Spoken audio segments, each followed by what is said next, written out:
Welcome back to New York. I'm Brent Musburger with Irv Cross. Irv, Roy Green's working on a record for the Cardinals. We'll get to that story in a minute, but first the Eagles and the Bears. Soldier Field in Chicago, 2 touchdown passes. They're tied at 7. The big development as far as the Bears are concerned, Mike Ditka says Jim McMahon will be his quarterback the rest of the season. Vince Evans says maybe I'll jump leagues. But it was Ron Jaworski who got the Eagles going. Got him going quick to Mike Quick, a 47-yard touchdown pass. That's his 9th TD catch of the year, Brent. Now watch Jim McMahon dish it off. Or at least everyone thought he dished it off. Still had it. Fired the touchdown pass to Dennis McKinnon, the rookie wide receiver out of Florida State. They are tied at 7. The Jets have struck like lightning. It was scoreless in the second quarter. Then Crutchfield from the 1, and then Lynn with an interception goes back in, and now the Jets are ahead of the Bills by 14 points. Miami and New England. Tony Collins has scored for the Patriots, so too has Grogan on a 1-yard run. The Dolphins have kicked 2 field goals, one a 52-yarder by Von Schaman in that game. Cleveland dominating Tampa Bay right now. Brian Sipe, the quarterback there. The Browns lead the Bucs 10-0. Irv, show us the highlights. Cleveland taking control of this game earlier, Brent. Always do it with the running game. There's touchdown run number 1 by Mike Pruitt.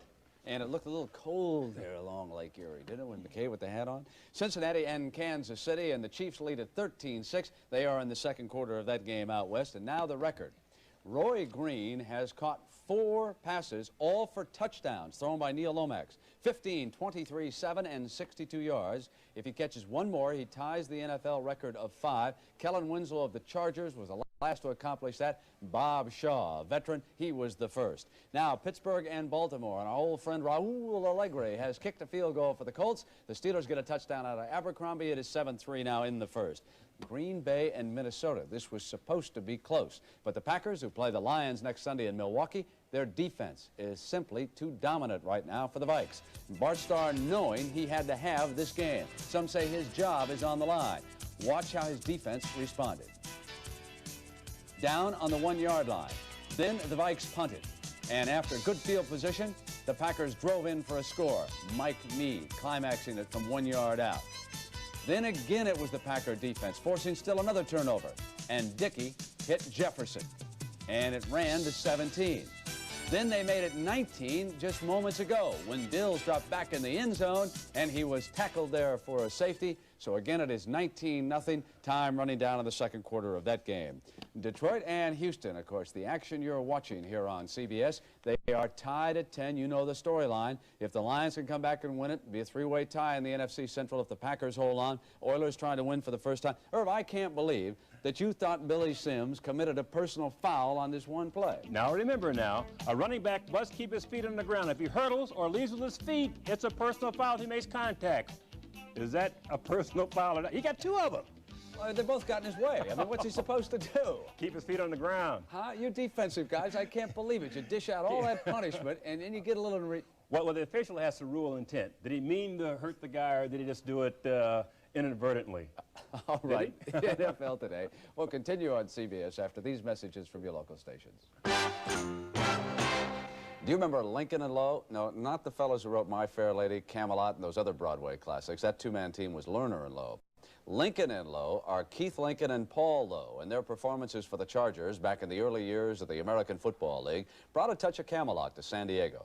Their glory days are now recalled by Irv Cross in this Legends of the Game profile. The man at the desk is the Director of Alumni Relations at Washington State University. The man at the oven owns and operates Louisiana Barbecue, a fast foods restaurant in San Diego.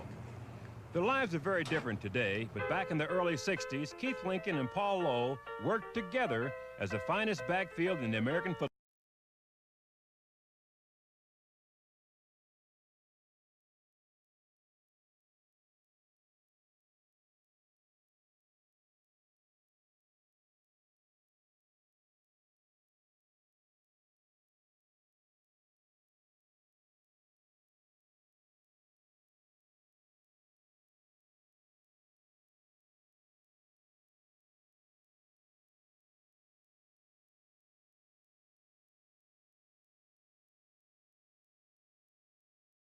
Once he got in the open one-on-one, he was almost impossible to bring down.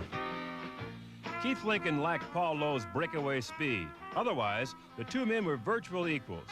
So when Lincoln joined the Chargers in '61, Lowe acquired both a running mate and a rival. I was the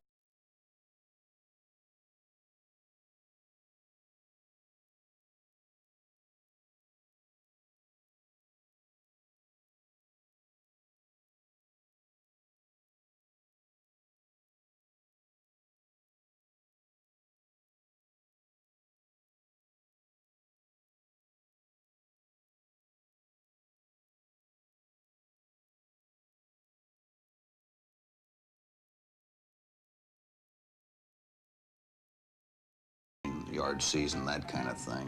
And my bottom line with him, to Paul, would be something like, well, let's see, you've carried the ball 300 times and you're averaging 4.5 a carry. I've carried it 300 times, I'm averaging 6.5, so there's no argument, right, Paul? And he'd tell me something like I was more rested or whatever the situation was. But actually, I think that that's a healthy situation in any ball club to have two competitive running backs that are trying to outdo each other. They parted as close friends and went their separate ways. Lincoln back to his alma mater in Washington State, and Lowe here in a San Diego eatery. But that special chemistry that existed between them is never more than a phone call away. Hello? Hey, Keith. How you doing? Luther, Yeah. I thought you would get in touch with me before you left town. hey, I meant to. I tried to, but you're busy cooking ribs all the time. Luther doesn't weigh any 185 today, or He's been eating a lot of those ribs. Okay, he's about 260 or 270. there go the profits, right? Okay, let's send you back to the stadium now and the game you're enjoying on CBS.